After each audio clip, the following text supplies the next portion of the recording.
Words from which language began to enter English vocabulary around the time of Norman conquest? French. Remember, the Normans were French and they brought French culture and language.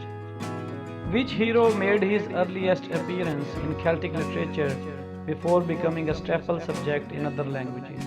Arthur. English replaced French as the language of parliament and law towards the end of 14th century. Who would be called the English Homer and father of English poetry? Geoffrey Chaucer. What was vellum? It was a writing material made of animal skin. Only a small proportion of medieval books survive. Large numbers have been destroyed in the dissolution of monasteries in the 1530s. What is the first extended written specimen of Old English? A code of laws promulgated by King Ethelbert. In Anglo-Saxon heroic poetry, what is the fate of those who fail to observe the sacred duty? Everlasting shame. Christian writers like the Beowulf poet looked back on their pagan ancestors with admiration and elegiac sympathy. The use of railroad for sea and lifehouse for body are examples of what literary technique popular in Old English poetry? Canning.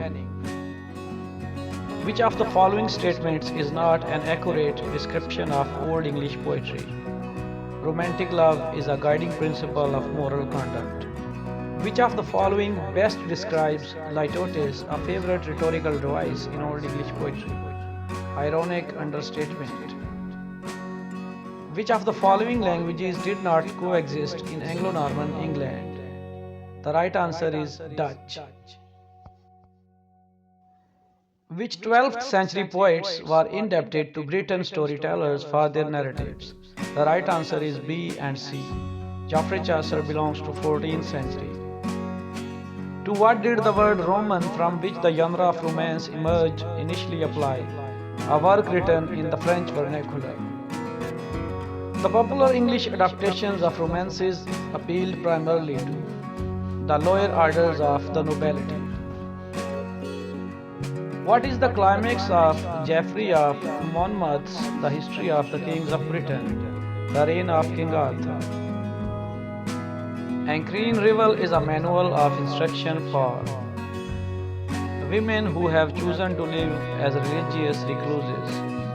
The styles of the Owl and the Nightingale and Ancrine Rival show they were written for sophisticated and well-educated readers, and their readers' primary language was English. In addition to Geoffrey Chaucer and William Langland, the flowering of Middle English literature is evident in the works of.